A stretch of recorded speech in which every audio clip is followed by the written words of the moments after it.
Coming to probable signs of pregnancy, as listed, where the probable signs of pregnancy, again the chances of being pregnant is around 50%. Pregnancy, enlargement of abdomen, Heger sign, Goodell sign, Braxton Hicks sign, Ballatman, uterine souffle, biological tests, and other immunological tests, and out of which the probability is being around 50%.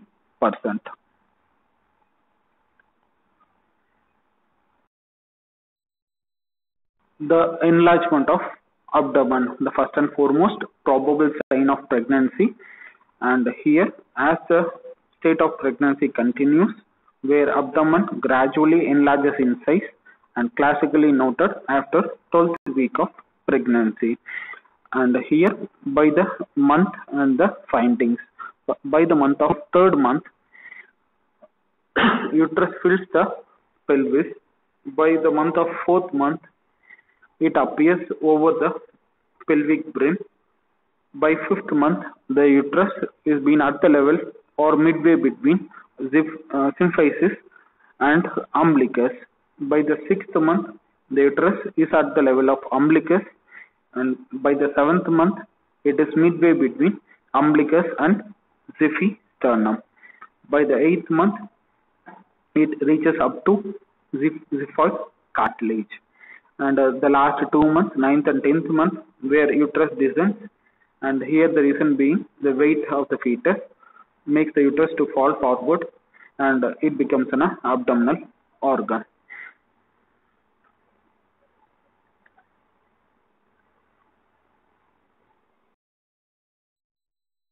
Time, and classically noted by the 6th week of pregnancy. And how to demonstrate Heger sign, where in a practitioner keeps one of his hand on the part of his abdomen, and the second hand, the two fingers of the dominant hand, to be placed in the vagina, and where on the palpation, where a firm hard cervix is being filled, and between two fingers, where isthmus, the elastic body of the uterus, being filled as a compressible mass area, and classically noted by the month of 6th week.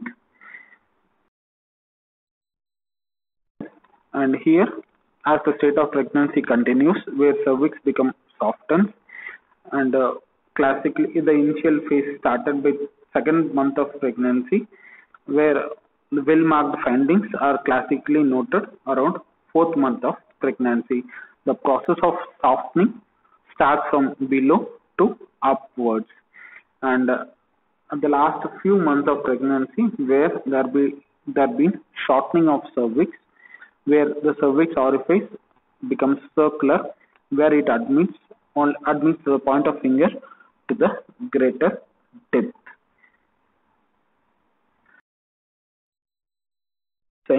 Where intermittent painless contractions have been seen, and it is difficult to see before 3 months, but easily felt around 4th month of pregnancy, around 16th weeks of pregnancy, where the contraction lasts for 1 minute, and followed by there will be a relaxation period which will last for 2 to 3 minutes, and again a painless uterine contraction is being felt, and even it can be noticed even when a fetus is being dead.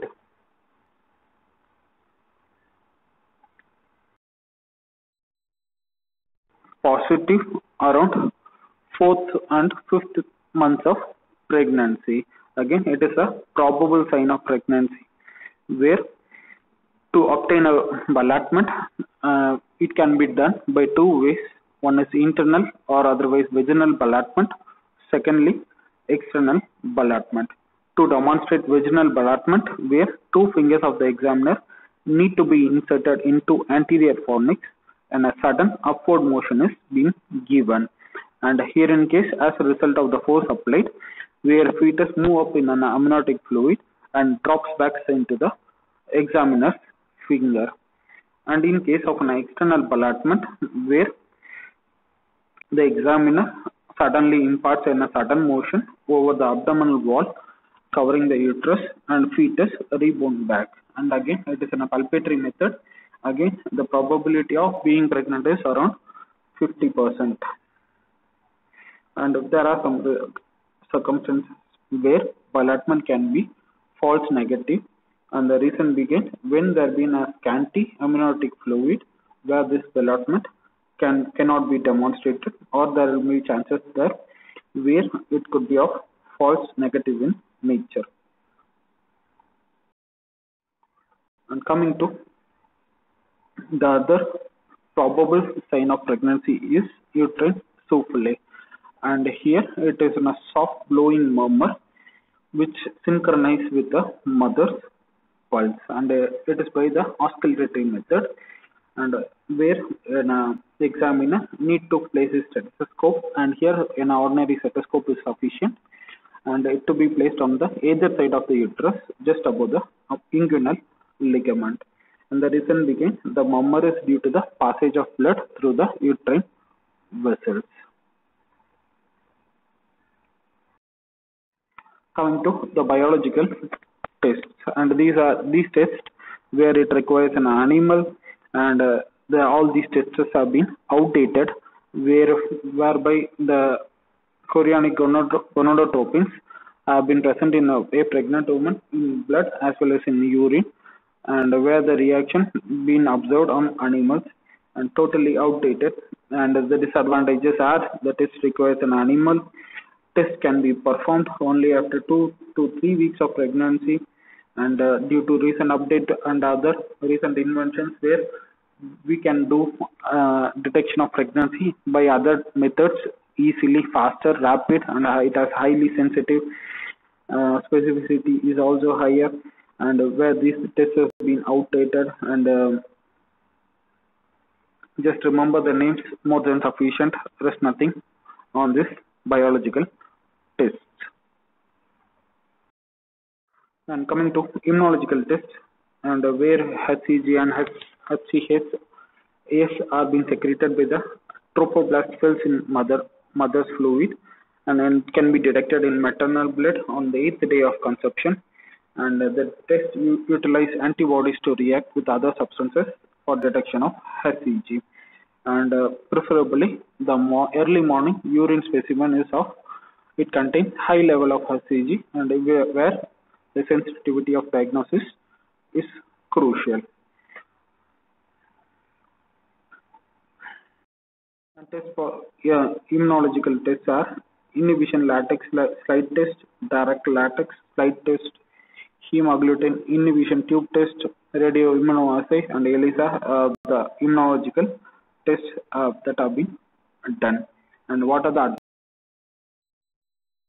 advantages of immunological tests? Are the tests are more accurate, the results that are obtained as quick and faster, and it has high sensitivity, and the test can also be performed on early days of conception, and where the pregnancy card test that we use, even it can be applied or it can be used even few days after the conception. These are the advantages of using immunological tests.